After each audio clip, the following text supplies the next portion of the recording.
Hi, first graders. Today we are looking at, we're at the end of our topic. So we're looking at fluency and vocabulary review. That's going to be found on page 139 for the fluency review and then 140 for the vocab review. So for the fluency review, I just wanted to point out, there's that orange page at the end of your book. The directions ask you to find a partner. If you have a partner at home, whether that's a grown-up or a sibling, you can play with a partner. You don't have to play with a partner. If you don't have one, you can play this independently also. Um, what you're going to want to do, I worked through this just to see how I could help to clarify it for you.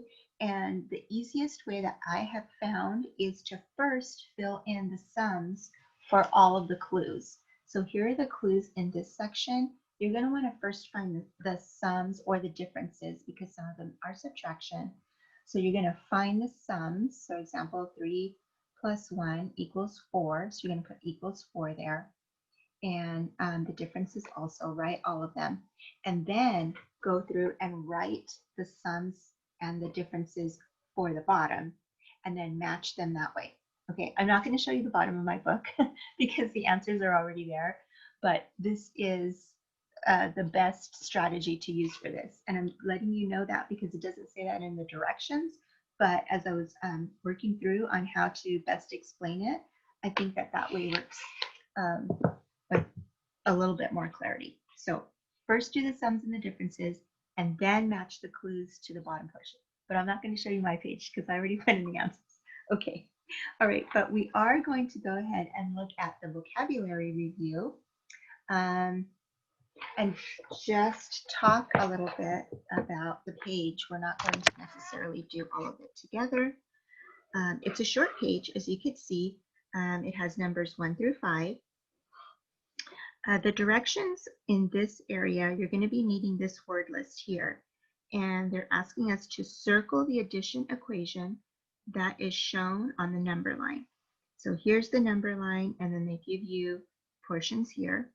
Our word list includes doubles facts, fewer, more, near doubles facts, and number line.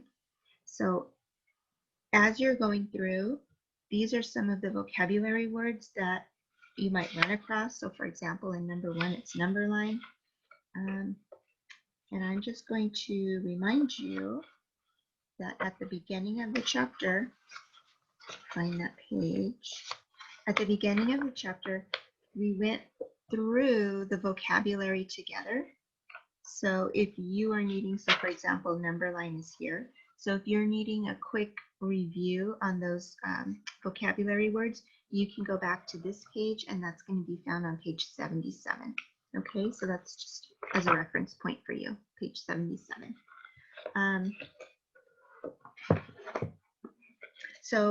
Yeah, other than that, you're going to go through each one. The directions for number 2 say cross out parts that do not show doubles facts. So again, one of those vocabulary words is doubles facts. If you need help remembering what doubles facts are, you can go back to page 77 and look up that term. Number 3, circle the near doubles facts. So a near double is when it's only off by 1 or sometimes 2. So you're going to find the ones that are near double.